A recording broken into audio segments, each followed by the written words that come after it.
બસ તો આટલું ઘેર જઈને કર તારે શાંતિ ના દાડા આવે પછી બીજું શું કરવું છે થાય એવું શાંત પડે તાર ઘરવાળા છે જાય એટલે એ દાડો પડે એ એમ નહીં થાય કે જીવને જીવ દાડો પણ હવે દાડો ના ગયા હવે દેવ થઈ ગયા કે પિતૃ માંગે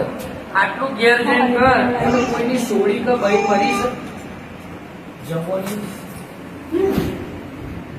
તમારા પેઢીમાં નાની બાળકી કોની શું થાય એ માતાજી મૂકેલા ને માતાજી જ્યાં એમના એમની નાની બેટી કુટુંબમાં તમારા કોઈને રાગ નહીં નથી કોઈ નહીં કોઈને